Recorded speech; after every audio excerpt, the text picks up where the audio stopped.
Vous auriez pu me dire que j'avais du rouge à lèvres sur la dent. Oh, j'espère qu'il n'y a pas tout le début de la vidéo et que c'est juste quand j'ai bu. Hein.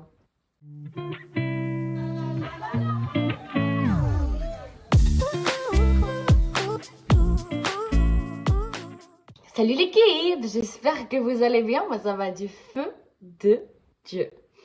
Cette semaine on se retrouve pour parler d'un sujet que je connais par cœur, un sujet qui me passionne dans la vie, un sujet qui me motive et qui me fait aller de l'avant, c'est bien sûr les concerts et les festivals. Et si tu me connais, tu sais que j'ai fait une liste de concerts et de festivals assez énorme. J'essaierai de te mettre à la fin tout ce que j'ai fait comme concert et comme festival. Mais on est aux alentours de... Regarde, le nombre s'affiche ici puisque j'ai le nombre d'artistes différents que j'ai vu. Attention, pas le nombre de fois où j'étais en concert, mais le nombre d'artistes différents que j'ai vu. Parce que My Sister, par exemple, s'approche des 46 000 milliards de fois. Et dans tous ces concerts que j'ai fait, que j'ai vus et que j'ai subis pour certains, il y a quelques anecdotes qui se détachent, qui ont été très cocasses. Sur le coup, j'ai pas forcément rigolé. Sur le coup, ça m'a même fortement ennuyé. Mais après, avec le temps, j'ai appris à rigoler de ces anecdotes et je vous les partage aujourd'hui. Donc, c'est parti. L'été 2022, donc l'été dernier, je suis allée à la Magnifique Society. J'ai fait une super vidéo YouTube qui parle de la Magnifique Society et du concert d'Iron Maiden à la Corotel Arena. Je vous laisse aller la voir si vous voulez, elle est grave mimes. Et j'ai dû subir le concert de Juliette Armanet. C'est une artiste que je n'affectionne pas plus que ça, que je n'écoute pas plus que ça et qui, soyons clairs, dans mon milieu, me tape sur le système. Et en fait, j'avais Jossman avant, j'avais PNL après, et au milieu, ils l'ont mis. Donc déjà, quelle idée débile de la programmation de la Magnifique Society de me mettre Jossman, de mettre PNL, de mettre Juliette Armanet au début. Mais moi, Juliette Armanet avant ou après, ou un autre jour, c'est que la veille avec Lario Luciani, c'est le même style, enfin je sais pas. Essaye de lier la chose ou de faire quelque chose d'un minimum cohérent et logique, mais non, ils ont décidé que non. Donc qu'est-ce qui s'est passé? Moi, j'étais pratiquement devant, j'étais deuxième ligne, et j'étais là pour Jossman avant, et pour PNL après. Et déjà sur Just Man, je me suis sentie compressée et avancée. Mais pendant tout le concert de Juliette Armanet, normalement, vous savez, je sais pas si vous savez, mais en festival, entre les artistes, tu peux t'asseoir. Normalement, tu as la place de t'asseoir. Là, pas possible. Pas possible. Et pendant les artistes qui t'intéressent pas, normalement, et où c'est pas des artistes de pogo ou quoi que ce soit, ça pousse pas forcément. Mais le public de la Magnifique Society, j'ai rarement vu un public aussi irrespectueux. Je le dis encore bientôt un an après, hein, tellement ça m'avait choqué. Et pendant le concert de Juliette Armanet, ça poussait. Mais c'était pas les fans de Juliette, parce qu'on les voyait, nous, les fans de Juliette, ils étaient tout au fond, en train de chanter avec leurs enfants et leurs petits-enfants, tu vois. Ce qui fait que je me suis bouffée comme ça, des gens qui m'ont cassé les pieds. Mais devant moi, il y avait des personnes que je connaissais de potes en commun, et qui en fait ont mis leur téléphone en haut comme ça, comme s'ils filmaient la Juliette Armanet. Sauf que c'était les paroles sur Deezer. C'était très drôle parce qu'en fait, ils faisaient les super fans qui connaissaient tout et qui chantait tout en même temps qu'elle, alors que c'était juste les paroles qui défilaient sur Deezer de ce que la meuf était en train de chanter, parce que eux aussi attendaient PNL comme moi, ils voulaient juste rire. J'ai retrouvé au cabaret vert de cette année une meuf qui me dit putain, t'étais à la Magnifique Society, si tu veux, pourquoi? Elle me dit parce que je te reconnais. Moi aussi j'y étais. Tu sais, Juliette Armanet, elle a dit ouais, t'as qu'à rire, petite conne. Bah, elle parlait de moi parce que j'attendais PNL et que j'en pouvais plus parce qu'on était sous la pluie et que j'attendais depuis avant Just Man. Donc j'ai trouvé ça ultra drôle, et du coup cette anecdote a eu des répercussions pendant le concert, après le concert, au cabaret vert et encore maintenant. Et franchement, c'est une histoire super drôle à raconter, même si sur le moment je peux vous assurer que la pluie, le sandwich qui ressemble plus à rien et Juliette Armanet en fond, c'était clairement pas mon meilleur souvenir de festival. Ensuite, le souvenir qui va suivre date du cabaret vert 2016. Nous sommes avec Maïwen dans la fosse pour Louise Attaque et nous attendons Nekfeu après. Donc on est Louise Attaque et on sait qu'on va pouvoir choper la première rang pour Nekfeu. Deux artistes et deux concerts qu'on voulait voir absolument. C'est la première année où je fais un festival avec Maïwen, et aujourd'hui j'ai déjà du mal avec le fait que le père de Maïwen soit de notoriété. Mais alors à l'époque c'était encore pire, c'est-à-dire que jamais de la vie je n'aurais fait cette vidéo-là en me disant que Maïwen avait un père dans le monde du métal à l'époque. Enfin moi je ne supporte pas le fait de mettre... Enfin, c'est ma meilleure amie, tu vois. Donc, il y a un truc de... Je dis pas qui est qui. Et on est du coup dans ce concert pour attendre Nekfeu. Et il y a un mec qui, avant le concert... Non, c'est même avant le concert de Louise Attaque. C'était en attendant Louise Attaque. Commence à parler des riffs de guitare entre le rock et le métal. Et il est juste à notre droite, comme ça. Et commence à parler avec son pote qu'il n'y a aucune différence entre les riffs de guitare dans le rock et dans le métal. Et en fait, j'ai Maïwen qui est là avec moi. Maïwen qui est la fille d'un guitariste de groupe de métal, tu vois. Donc, il y a un... Elle sait, on a beau avoir 15 ans toutes les deux à ce moment-là, on sait. Donc, on rentre dans la discussion avec le mec qui doit avoir 30, 35 ans à l'époque et qui commence un peu à nous prendre de haut en mode meuf, les gamines, j'ai 20 ans de plus que vous, je sais de quoi je parle. Mais nous, on est là, on fait, mais frère, on sait aussi de quoi on parle. Et on parle, on rentre dans le débat, on rentre dans le débat, on rentre dans le débat. On sait qu'il veut pas entendre raison. Tu vois, ça se voit qu'il veut pas entendre raison. Et ma mère le regarde, elle dit, bah en fait, je suis la fille de machin, du groupe machin, qui joue là demain, en fait. Le mec, il est devenu blanc. Il a fermé sa bouche. Il a pris ses clics, ses claques, son copain à droite, son copain à gauche. Ils sont passés 3 ou 4 ans derrière nous. Et c'était ultra drôle. Et au début, tout avant, j'étais ultra mal à l'aise parce que je me dis à tout moment, elle va dire qui est son père et puis on va se faire mal regarder ou alors on va nous prendre pour des branleuses qui racontent n'importe quoi. Branleuse, c'est démonétisé par YouTube. Je ne suis pas monétisée par... Enfin bref, j'étais dans un état un peu mal à l'aise, mais au final avec le temps, c'est super drôle. Et je crois que c'est la seule fois où on a dit en public que le père de Maïwen avait un bon pied dans la musique et que du coup cette gamine à l'époque avait aussi un pied dans la musique et c'était excessivement drôle.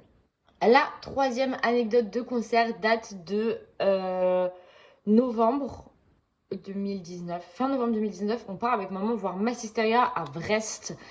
Et se passe l'un de mes pires et plus drôles souvenirs à la fois. Donc nous sommes à Brest, nous avons fait la route toute la journée, on a juste le temps de poser les affaires dans l'hôtel avant d'aller au concert. C'est la carrière de Brest, je crois, la salle, je sais plus. On a traversé la France quand même en une journée pour pouvoir voir Massisteria à Brest, puisque le chanteur est originaire de Brest. Et on s'est dit que c'était un concert à faire une fois dans notre vie. On passe notre petite vie à déposer nos affaires, on va boire un coup, on mange patati patata, on va là-bas, à la salle.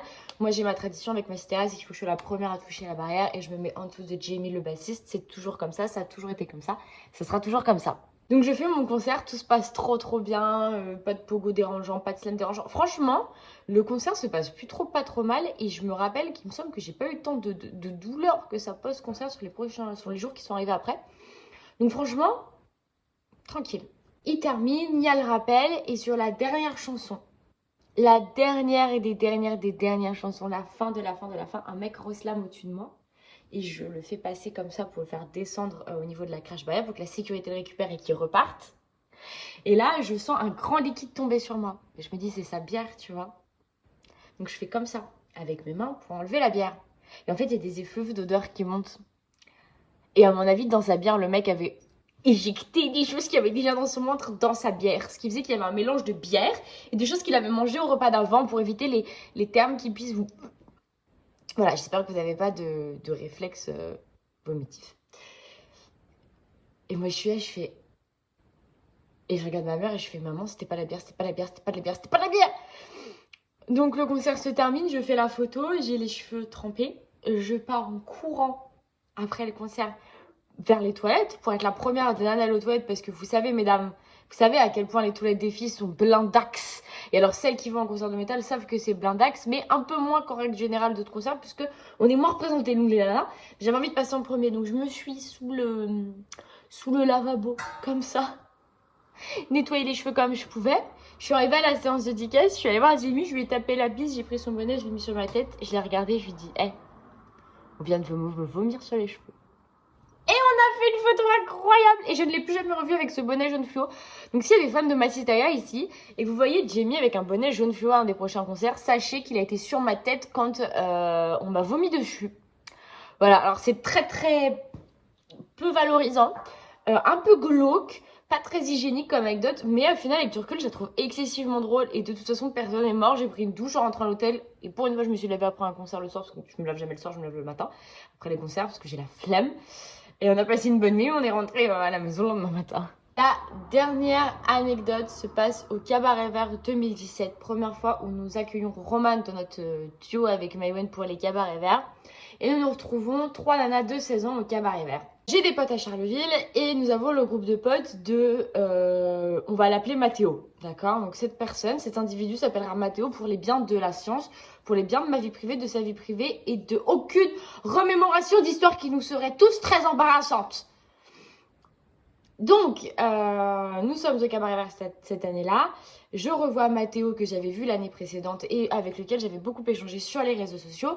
Mathéo qui était un ami d'un autre mec que nous appellerons Arthur, qui avait fréquenté Maïwenn de loin, très très loin, qui n'est pas présent cette année-là. Donc, nous avons Mathéo et ses potes sur le festival. Nous arrivons au concert de Korn. Moi, je suis habituée à ce moment-là au pogo, mais Maïwenn et Roman pas du tout. Maïwenn et Roman n'ont pas l'habitude du tout des pogos et d'être dans la foule en règle générale, à part premier rang dans les concerts. Moi, j'appelle le groupe de Mathéo et je dis ouais, les gars, vous êtes où? Venez, on fait le concert de Korn ensemble. Donc là, je vois 6 ou 7 mains se lever en plein milieu de la fosse et moi, je sais où c'est. Je sais que c'est l'endroit où ça va bouger tout le concert. C'est obligatoire, c'est forcé, je le sais. Mais je dis aux filles, bon, écoutez, ça devrait aller. Si jamais ça bouge trop, vous me dites et on se décale, vous voyez. Donc on rejoint la bande de Mathéo. Nous, toutes contentes, patati patata. Vous imaginez 3 gamines de 16 ans avec 4, 5, 6 mecs de 20 ans. On était fin heureuses, on pensait qu'on était les rats du monde. C'était génial, tu vois. On est devant Korn toutes seules comme des grandes filles, pouloulou. Nos darons, ils ont écouté ça avec nous dans les voitures. Là, pour le moment, tout va bien. C'est le calme avant la tempête. Première note du concert commence. Et là, la foule fait... Donc j'ai Maïwenn et Roman qui paniquent les de leur grand mort et qui disent on y va les gars, on y va, on y va. Donc Roman était de l'autre côté, Maïwenn était au milieu, moi j'étais là. Elles me prennent la main et on part. Sauf que moi à ce moment-là, je perds ma chaussure droite, donc je lâche la main de Maïwenn en fait. Et je me retrouve avec toute la bande de Mathéo, ma chaussure droite au sol et Maïwenn et Roman qui essayent de partir de ce côté-ci toute seule. Donc heureusement qu'on savait où est-ce qu'il fallait se retrouver au cas où et qu'on se retrouve aux sorties de secours de la sécurité. Parce que sinon, bah, on sait pas où on en est là. Donc là, j'ai ma chaussure droite qui se barre, les chaussures gauche qui se barrent plus ou moins. Donc je me baisse pour trouver mes chaussures, sauf que ça pogote autour de moi en fait. Derrière moi, ça pogote, devant moi, ça pogote, sur les côtés, ça pogote. Les seuls qui pogotent pas, c'est le groupe de Mathéo parce qu'ils voient que je suis dans la merde. Donc j'ai Mathéo et un autre de ses potes qui viennent pour m'aider à trouver mes chaussures. Je récupère mes 2 chaussures dans ma main. Je dis à Mathéo, il va falloir que je rejoigne les filles parce que là, je peux pas faire tout le concert avec vous ici. Les filles, elles sont là-bas. Donc j'ai Mathéo et tous ses potes, ses 6 potes, que je connais ni d'Adam ni d'Ève. Parce que moi à la base je connais que Mathéo, tu vois. Ça fait 1 an que je le connais, c'est mon pote de Charleville, c'est tout, ça s'arrête là. Donc Mathéo et ses potes font un cercle autour de moi pour me faire sortir de la foule. Au moment où ils me font sortir en gueulant, elle fait un malaise, elle est pas bien pour pouvoir passer. Je vois dans mon rétro Maïwenn et Roman qui se débattent pour sortir. Et en fait, moi, j'ai réussi à me faire extraire telle une princesse avec un convoi exceptionnel de 6 bonhommes autour de moi. Et elles arrivent, j'étais en train de remettre mes chaussures, mes chaussettes qui étaient dégueulasses. Et elles m'ont dit, Lisa, on nous a arraché les cheveux, on nous a arraché les coudes, les bras, les jambes, ça va pas et tout, machin. Elles étaient, mais explosées physiquement. Et moi, je les regarde en mode, bah, en plus, à la base, c'est moi qui vous ai dit d'y aller, c'est moi qui suis allée dans les pogos et dans les trucs. Et là, c'est vous qui... Je suis désolée, je vous aime les filles, mais là, j'ai fait ce que je pouvais, je suis désolée. Ça m'a fait beaucoup rire longtemps. Elles m'en veulent encore aujourd'hui un petit peu à l'heure actuelle, je pense. Peut-être. Vous me direz, Maïwenn et Roman, mais moi je vous aime. Mais c'était excessivement drôle quand même. Je vous demanderai dans les commentaires de mettre un mot qui commence par la lettre C ou un emoji de couleur marron, bien évidemment. Vous jouez pas beaucoup le jeu, je trouve. Hein. On fait des 800 vues sur la vidéo sur mes complexes, 2 commentaires qui jouent le jeu. Je trouve ça un peu inaccessible. Non, c'était pas le terme employé. Un peu inadmissible. Donc je vais venir très proche comme ça pour vous mettre la pression. Vous voyez tous mes pores de peau dilatés. Donc mettez des commentaires comme ça, je pourrais m'acheter des produits pour resserrer mes pores de peau. Je vous mets quelque part l'ordre. Là, on va les faire tourner. Tous les artistes que j'ai vus en concert par ordre alphabétique, en sachant qu'il n'y a pas le nombre de fois que je les ai vus. Donc ça, c'est les artistes que j'ai vus premier degré sans le nombre de fois que je les ai vus. D'ailleurs, il faut que je rajoute les premières parties que j'ai vues là il y a pas longtemps. Dans la liste que j'ai déjà, parce que j'ai une liste de tout ça. Donc dites-vous ce que ça représente alors que, bah, par exemple, je sais que Stromae, je l'ai vu 2 fois, Kabaiji, j'ai vu 2 fois Masita, j'ai vu tout ça. Je crois que c'est Deftones que j'ai vu plusieurs fois au Cabaret Vert, Mastodon aussi. Enfin, il y a des artistes qu'on a vu et revu sans nom, je l'ai vu 2 fois. Enfin voilà, ça tourne. Kiké ça 2 fois aussi. Donc imaginez-vous quoi. Dites-moi quel a été votre meilleur concert aussi ou vos meilleures anecdotes de concert. J'aimerais bien un de ces 4, faut que je trouve le bon sujet, vous faire participer dans une vidéo de A à Z en donnant vos anecdotes ou vos trucs. Donc je sais pas si je ferai des anecdotes sur les relations amoureuses ou sur les concerts ou sur les expériences professionnelles ou je ne sais quoi. Mais trop envie de recevoir vos meilleures anecdotes de quelque chose en gardant ça anonyme. Dites-moi ce que vous en pensez aussi, ça me ferait plaisir. Vous pouvez me dire sur mes réseaux que vous retrouvez juste après dans mon outro ou que vous retrouvez dans la description. Ce que je porte, comment je suis maquillée, c'est dans la description aussi. Je vous souhaite une très très bonne semaine. Je vous fais plein de bisous et je vous dis à la semaine prochaine. Même endroit, même heure. Bisous l'équipe.